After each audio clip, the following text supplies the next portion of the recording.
Debbie, let's come back to you. And well, the question: what's the DWP up to?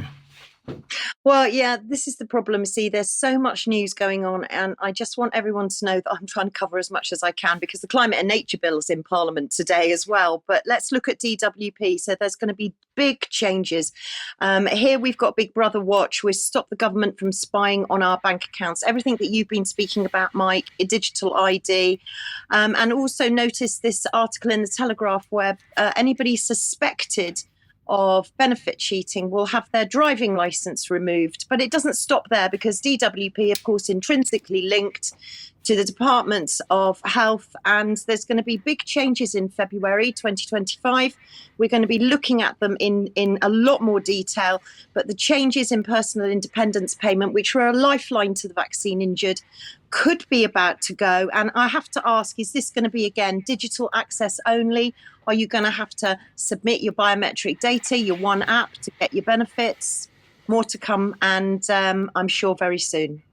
I'm quite certain it is going to be digital access only. I did have a laugh earlier this week seeing the HMRC trying to deny that they are deliberately providing a poor phone service because that was the accusation against them. I am certain that's exactly what's going on because this is part of the whole behavioral change effort to get people onto digital platforms, despite the sort of friction that inevitably, older people in particular are going to have for doing that. Mark, let's end the program with a little bit of video of Joe Biden. Just introduce this. Well, in the tradition of Dwight D. Eisenhower, Joe Biden decided to give his, we're being taken over by a military-industrial complex speech. In his case, he's calling it a wealthy, semi-hidden oligarchy.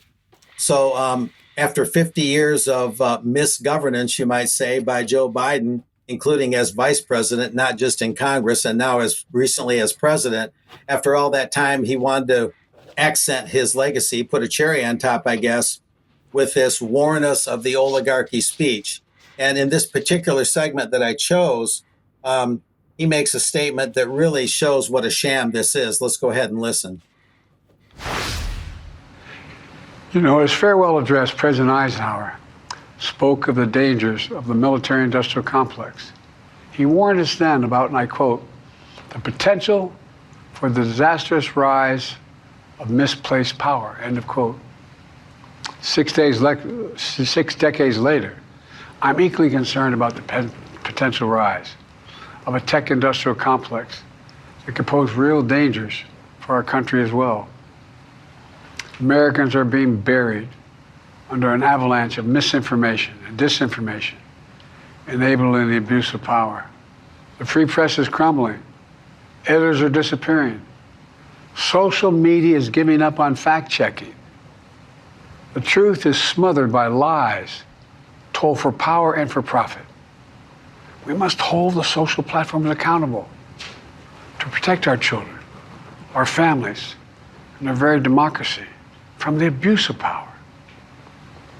I have to say there's a massive irony in Joe Biden suggesting we've got to protect children, but that's maybe for another conversation some other time. But Mark, we'll talk about that much more in Extra. I just thought we should end the program with a final effort from Joe Biden to actually get a speech out. Nearly a lucid moment. Yes. Nearly a lucid moment. He'll be retired to the Hall of Presidents at Walt Disney World in Orlando, Florida, as an animatronic participant in that great lineup. Absolutely. Right. We got to leave it there. Thank you very much to Ruth for joining us today. Thank you, Debbie and Mark and Patrick. And stay with us if you're a UK Column member for UK Column News Extra in a few minutes. See you then. Bye-bye.